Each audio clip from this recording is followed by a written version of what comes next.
Good evening. With the time being 7:24 on this super hot Tuesday night of January 21st, I'd like to call the Government Operations Committee to order. Roll call, please. Lencioni. Yes. Gem. Here. Petrilla. Here. Wirbal. Here. Kestner. Here. Weber. Here. Folkaitis. Here. Foltz. Here. Bungard. Here. Munz. Here. All righty. First up, we have items on the omnibus vote. I'm looking for a motion and a second. Moved by birthday boy, Mr. Mark Foltz, and seconded by Munz. All those in favor say aye. Aye. Those opposed say nay. The ayes have it. The omnibus is passed. Thank you very much. Next up, we have item 6C. Deputy Chief Majewski is going to make a presentation regarding a temporary liquor license for Kickin' It 5K to be held at Mount St. Mary's Park on April 5th. Thank you, Alderman Weber. Good evening.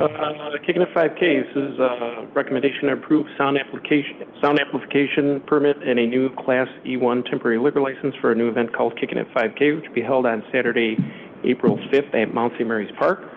This advanced earlier this evening at the Liquor Control Commission with a unanimous vote. The event is similar to an event that we've had at Mount St. Mary's called Hops for Hope, same course, same area of Mount St. Mary's.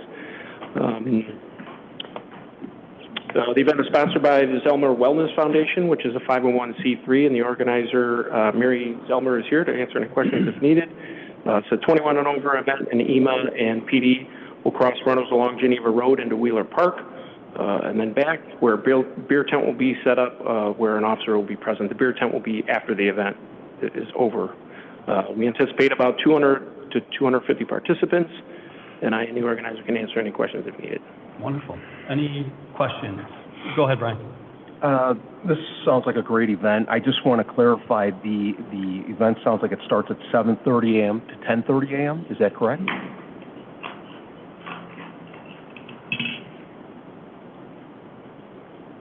Yeah, 7:30 a.m. to, that's the Mother's Day 5K. What time does this event start? This event starts at 10 a.m. to 1 p.m. Okay, so the Mother's Day 5K is same so is the organizer. band starting at 10 a.m. in the morning? I'm just concerned about the noise.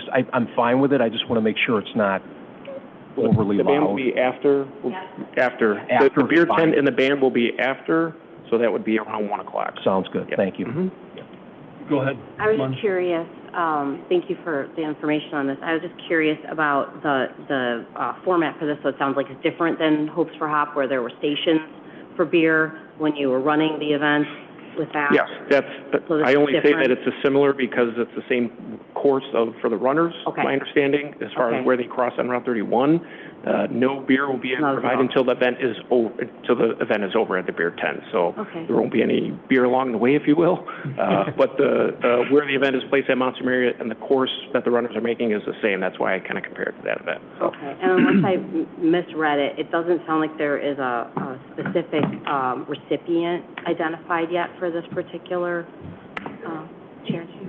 Oh, it is? Okay. St. Jude. I apologize, I missed that. Okay, thank you. Okay, that's all I had. Thank you very much. Move for approval. Okay. Second. I got a motion by Bongard, seconded by Lencioni. All those in favor say aye. Aye. Those opposed say nay. The ayes have it. That is passed. Thank you very much.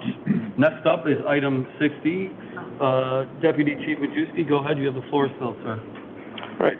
This appeared earlier this evening as well at the local liquor commission with the unanimous recommendation for approval for a Class B1 license standard restaurant.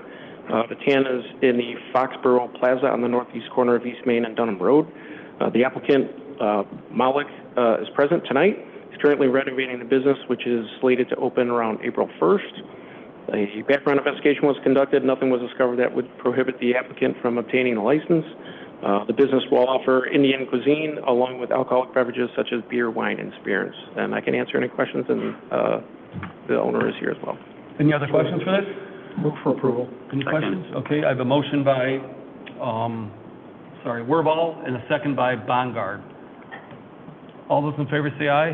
Aye. Those opposed say nay. The ayes have it. That motion carries. Thank you very much. Next up, we have item 6E. Go ahead, Deputy Chief Majewski. Okay, thank you. This is for a massage license for Spa Blue. This appeared earlier this evening before the local liquor commission with a unanimous recommendation for approval. Spa Blue is located at the northeast corner of West Main Street and 2nd Street. The applicant, Tammy Coakley, is here tonight. They're currently renovating the business, which is slated to open around March 1st. Background investigation was conducted, and nothing was discovered that prohibited the applicant from moving forward with the license. The business will offer hair service, nail service, skin care services, associated retail products, and massage. Spa Blue has 2 other locations, I believe, in West Dundee and South Barrington. So this will be the 3rd location. Great. Any questions regarding that? Move for approval. There's a motion by Wirball, seconded by Petrilla. All those in favor say aye. Aye. Those opposed say nay. The ayes have it. That is approved. Thank you very much, Deputy Chief. And then we have item 8A. Chief Maltby is going to make a presentation regarding purchase and installation of a high-powered directional rotating siren. Good evening.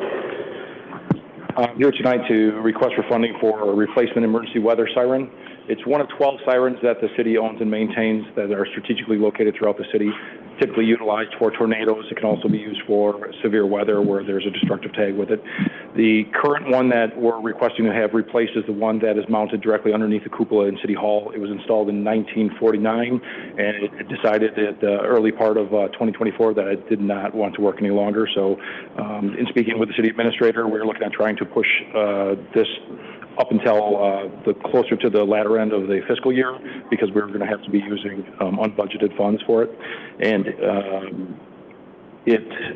the one in the cupola cannot be replaced cost effectively, just because the cupola was actually built around the siren itself. So a committee was formed to determine different locations that could be utilized still in the downtown area. The decision was made to put it at the 200 block of North Riverside Avenue, just north of, or just south of, or just north of the parking lot. And so that siren would allow for adequate coverage in the downtown area. It's obviously heavily populated, heavily trafficked. So just requesting funding for that replacement. Great. So do you think this new one will last 75 years like the other one? You know, it's kind of like a blender from the 40s. A lot of grandparents still have those. We're hoping so, but. And it was good to see. It seems like all the electrical, everything is going to be performed pretty much in-house? It is. Yes? Yes. Any questions for this? No? Move for approval. Second. Moved by, what do you got? No, Questions? they got it. Okay, moved by Wirball, seconded by Petrilla. Yep. Roll call, please. Lencioni. Yes. Gann. Yes. Petrilla. Yes. Wirball. Yes. Bessner. Yes. Kulkaitis. Yes. Foltz. Yes. Bundard. Yes. Mundt. Yes. Great, that carries. Thank you very much, Chief. Next up, we have public comment. Anyone here to make a public comment tonight? All righty. Then any additional items from mayor, council, or staff right now? No? So I'm going to need a motion and second to go into executive session for pending, probable, or imminent litigation. So moved by Lencioni, seconded by Gem. Yes. Thank you, sir.